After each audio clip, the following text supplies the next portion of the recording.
So I spent 27 years in corporate America, and I believe that the ultimate failure in life is being successful and unfulfilled. And that's what I was. I was very successful, making great money, but completely unfulfilled. There had to be another path.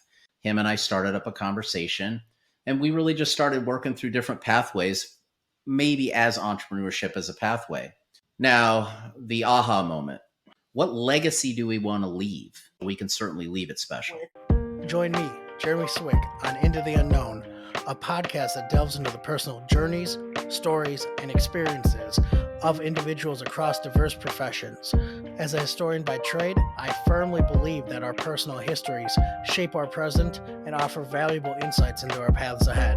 With that being said, let's get into it. On this episode of Into the Unknown, I am joined with a very special guest, Scott Kaiser. How are you doing today, Scott? I am outstanding. And yourself? I can't complain. It's just Nice. another beautiful day. Yes, it is. One of the things I love about kicking off the show is really just talking about the importance of networking. So how are we connected? It's a great question. And it's funny you brought that up. I had spent a considerable amount of time in the first quarter of this year, just building up my network, connecting with like-minded people, especially on LinkedIn, focusing on my second connections and just, reaching out, trying to get on calls with people just to learn a little bit about their business, share about what I do. And it was great. Olivia Atkin reached back out to me and said she'd love to have a call with me. And her and I had a call and a connection and had a lot in common. And I jumped on her podcast and did some things with her. And that's how she connected you and I. It's all about networking. I love that you mentioned it's all about networking, and Olivia is great. She does an amazing work. And I always tell people it's not just to find podcast guests. She finds the right guests. She finds the people with stories to share. And she does a great job pre-screening people before we even get a chance to meet. Absolutely. Absolutely. Yeah. I mean, I always like to say that, time is the most valuable commodity. It's free, but we can certainly spend it. So let's use it wisely, make an impact. I could not agree more. And LinkedIn is such a powerful tool. I tell people everyone should be on LinkedIn no matter what you do or what your ambitions are, because you really never know how those connections and second connections and third connections might actually end up working out. Absolutely. Absolutely. I mean, and what's crazy, Jeremy, is that when I would send out 10, 15, 20 messages to my second connection, I probably had 80 to 85% of the people say, yeah, let's get connected here. Let's have a conversation. So, I mean, it's that cost of inaction. If you don't do it, you're never going to know. And so it's certainly, that's how, I mean, that's how you and I connected through somebody else. So perfect. I could not agree more. Well, let's jump into the show. I want to know that comic book issue number 1, that origin story. Who are you, Scott? Absolutely. And I appreciate it. And I'll try to keep it brief.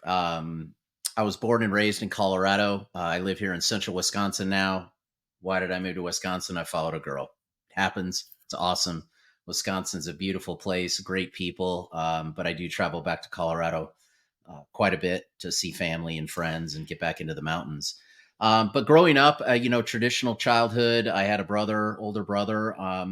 My father was a corporate guy. Right out of college, he started working. He was in the aerospace field and engineering, and he did that his whole life. And he traveled a bunch, but he was a corporate guy. And that's kind of how all I knew. And to a point where we actually had to leave Colorado to move to Orlando, Florida because of his job. And yeah, that uprooted the family, uprooted some connections and family we had, but that's just how it was.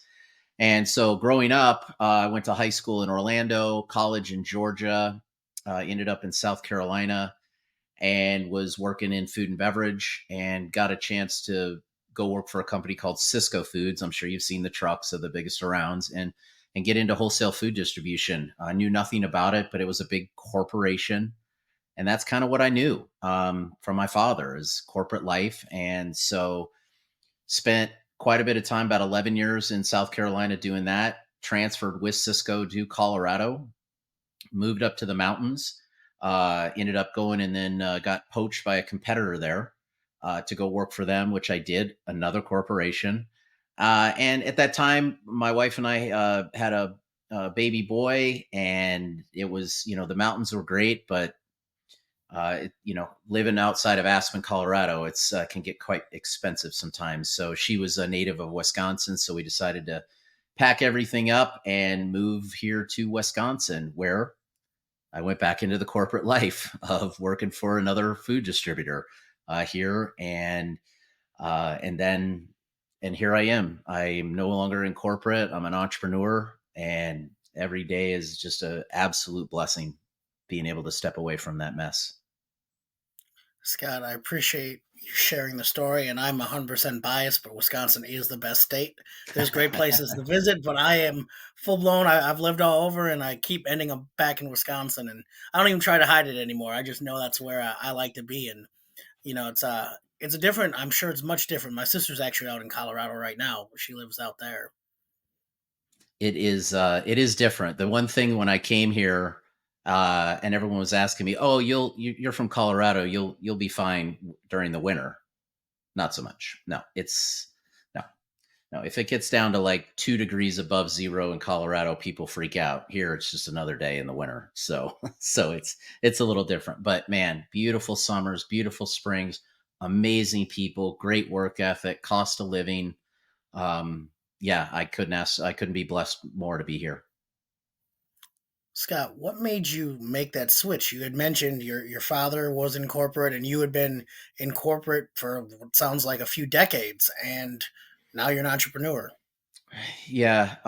So I spent 27 years in corporate America, and I believe that the ultimate failure in life is being successful and unfulfilled. And that's what I was. I was very successful, making great money, but completely unfulfilled. There had to be another path.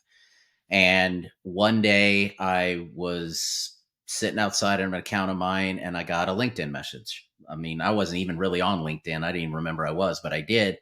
And it was from another coach. And he said, "Hey, love to talk about your career journey." Once again, I made the decision to answer his message. Him and I started up a conversation, and we really just started working through different pathways, maybe as entrepreneurship as a pathway. Um, I found out that a lot of the opportunities that he was presenting me were kind of in the franchise space, but he wasn't a franchise broker. He was more of a coach. Just this could be a pathway for you. So I actually, took some time, did some due diligence, and looked at a couple home service franchise businesses. Pretty steep investment, but it was something that I was kind of drawn to. Now, the aha moment. Um, when my mom lived in Colorado, and I won't get too much into detail, but she got very, very sick, very, very fast, and had to go in for emergency surgery. I called up my boss. He's like, "Yeah, put in for your PTO. Go ahead, go out and spend time with her," which I did. She made it through surgery, but she couldn't get off a ventilator. And by that time, I was back in Wisconsin.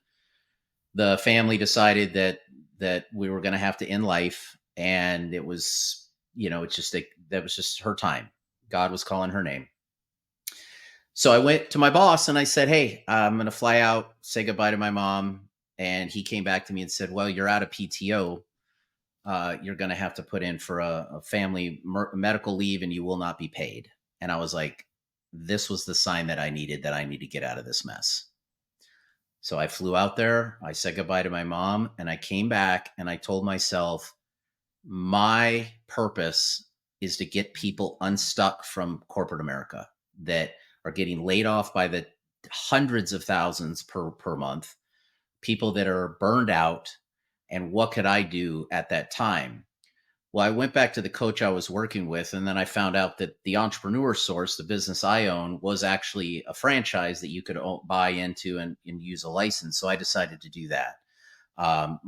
One thing from entrepreneurship, leaving corporate America, is, yeah, you need to sit down and say, am I willing to put a year of my lifestyle on hold to build the lifestyle of my future? I mean, it's a big decision, and there's no plan B, no plan B. And so I just dove in head first, and I fell down. I fall down every day, and I love it. I fail every day, and that's just how we learn.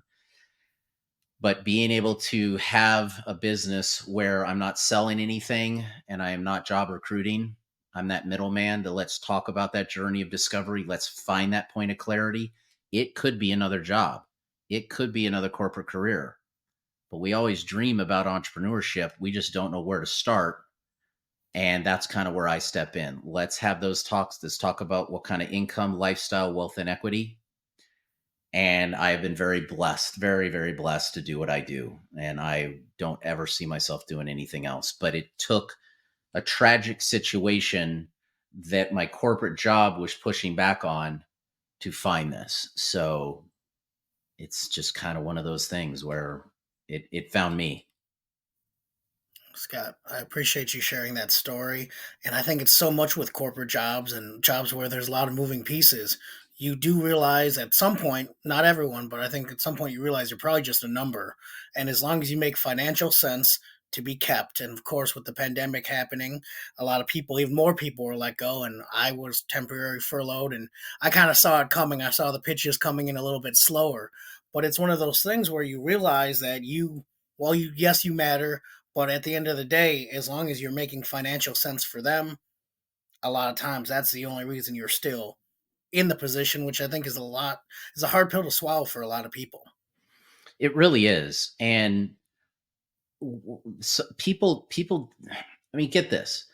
We are kind of ingrained in our lives we get out of college if we go to college and we work 50 years, 50 years of our lives to maybe enjoy 11 of them. And they're not the greatest the last 11 years. I'll promise you that. So what are we doing? We're building equity for somebody else's dream, not ours. What legacy do we want to leave? We didn't arrive on this planet special. We can certainly leave it special. And what does that mean? And just corporate America is just this constant. I hear it daily from people that, I had a record year. I was a top performer. Now they want me to exceed that next year. I'm going to lose my job. Or it's a scary place right now. And I like to say that, back when my dad was a corporate guy, it was different. You're going to start your job. You're going to do well. You're going to retire, and then you're off.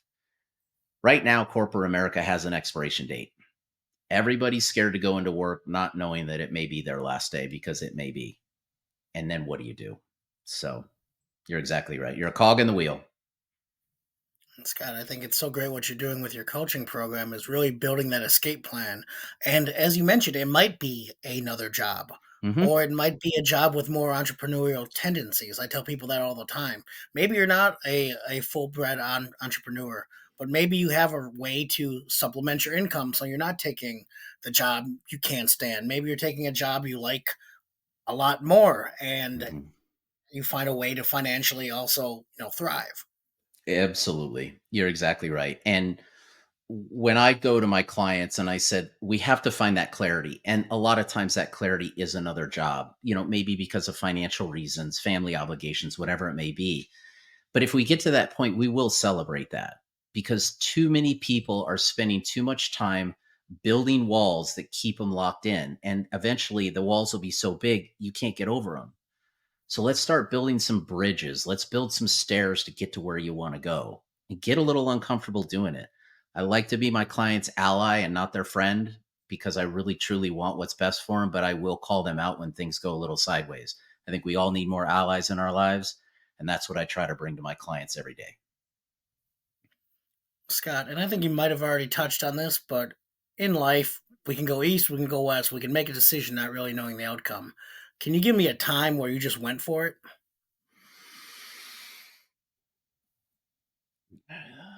Yeah.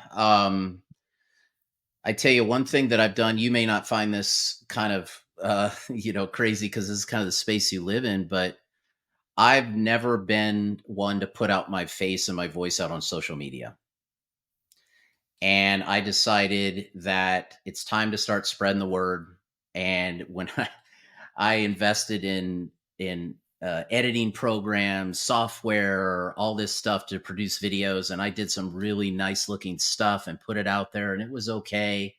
But the second I picked up my phone and just started talking who I was, out on a walk, on a bike ride, in my car, whatever, that's what people want to hear. They wanted to hear my story. And so I decided I'm going to throw it out there, LinkedIn, TikTok, Instagram, Facebook, everywhere. And it's been so rewarding because so many people are finally coming to me now and saying, "Hey, I saw your video, it really resonated with me. I'd love to talk to you."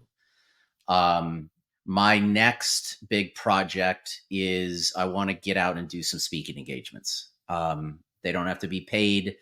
I live in a small town in Wisconsin. I can start here small, but I do eventually want to get out there and talk to crowds of people. Kind of just, spread the word. Scott, I appreciate you sharing that because I think that's such an unlock for so many people. A lot of times I know people go buy all the greatest equipment, buy the nice mic, buy the camera, and either not do anything with it or feel so uncomfortable while they're working on it that it doesn't come off as organic or authentic. Even though they may Mhm. be trying to be their authentic self, they're thinking about, okay, how does my face look? How does the light look? Instead of actually working on their messaging. Yes, you're exactly right. I mean, we can all get sucked into social media and be jealous of some of the top people out there that are doing the really buttoned up stuff and things like that. Like I said, we can be jealous of what they had, but I'm sure we're not jealous of what it took for them to get there. And that's kind of where I'm starting, is that let's spread the word. Let's talk to people, professionals like yourself. Just kind of get out there a little bit besides, behind a screen on a Zoom call. I want to get out and kind of spread the word. But yeah, I mean, here's my mic. I invested money in a mic, so I did that in the beginning, but people just want to hear your story. And I'm all about sharing my story for sure, because I resonate with a lot of people. Scott, I appreciate that. Honestly, it's one of the reasons why I started this podcast to give people a platform to share their story. Whether I have people all the time like, oh, well, my story's not that special. And then I'm like, no, it's your story. So let's hear it. And if you're comfortable with sharing it, let's do it. And all of a sudden, people start, I love the aha moments where people start unlocking things for themselves while they're talking to me and sharing their story and then realizing, oh, that's why I felt this way or that's what happened. And kind of seeing Mhm. the bigger picture in life a lot of times. Absolutely. Yeah. Couldn't say it better myself. And I'm very grateful for what you're doing too. Scott, so title of the podcast, Into the Unknown. Mhm. What are you working on right now? What is your business doing? Right now, I've gotten to a point in my business where I'm obviously ramping up my social media. I'm investing some time and some money into how can I better reach better clients, people that not are necessary. I don't want the ready, willing, and able. I want the tire kickers. But so I'm advancing my business. I'm hiring some people behind the scenes to help me with some business development because I just started this by myself. Now that I've been, had a little early success, now it's time to start, reinvesting some of that money into some things like yourself, like with Olivia, with, even though I'm not paying you, but you know what I mean. It's Yeah. um and like I said before, is working with some people that I've networked with to probably get some speaking engagements where I may have to travel and do some things. We have our big conference next week in Arizona, and they've asked me to get up and say a few words. And I'm, you just got to jump in. I think, when so many people are looking at entrepreneurship, first of all, you're never going to be 100% ready. And if you are, I'm going to throw a wet blanket on it because something's Mhm. wrong. But a lot of times, man, when it's time to jump, we just need to jump and figure out and grow wings on the way down. And that's kind of what I'm doing right now, is getting out, leveraging my business, and um, you know, like I said, spread the word, man. Do the best I can. Scott, I appreciate that. It's so much of just going for it. And I know right now I'm in the same, very similar boat. I love the tough thing is I love my field as well. Besides the social media, besides my company, I work in museums. And Hmm. so I've had the knack for history for years and it's taken me all over the country and I can see where I'm at a crossroads as well and ready to make the jump and just I think iron out a few more details before we go for it. And Absolutely. I tell my clients all the time, you just need to go for it. And then, sometimes you just need to take your own advice, I think. I'm totally guilty of that myself. I could spread the word, but I gotta live what I do, and that's just part of life. It really is. So many people, want to get into business ownership for something they're passionate about. I love to cook. I want to own a restaurant. I love to lift weights. I want to own a gym.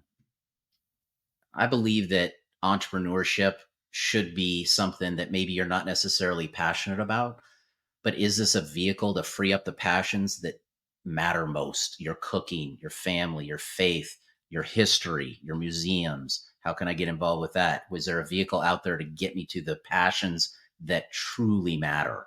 That's what's important, because sometimes if you're passionate about something and you're in it every day, you're going to lose that passion, and that's not good. It's a short time we have on this planet. Scott, I could not agree more. If people want to learn more about your business and your company, where can they find you on social media, or what's your website? Yeah, sure. So website is my first initial S, my last name KEYSER dot esource, the letter esourcecoach.com. Obviously, you can do a quick search on LinkedIn. I've got a ton of video content out there, a lot of testimonials. People can book a call right from LinkedIn. I just started diving into TikTok. I'm trying to figure that whole thing out. But I'm on there as well, Facebook. But pretty much my website and my LinkedIn profile is the best place for people to find me, reach out to me, and have a call. And there's nothing. It's like I said, what's the COI? What's the cost of inaction? Think about that. So, Scott, I just want to thank you again for taking the time to talk with me today. I really appreciated hearing your story and just sharing your insight. I appreciate it, man. Thank you so much for your time. We'll talk soon. All right. Take care. Thanks. That was another fun episode of Into the Unknown. I truly appreciate you taking the time to listen. And if it provides you any value or entertainment, I would love if you shared it with others, liked, subscribed, and really just help the podcast grow. Again, tell a friend, tell a foe, just anyone who might enjoy hearing some stories of people's own journeys and what got them to where they are today. Till next time.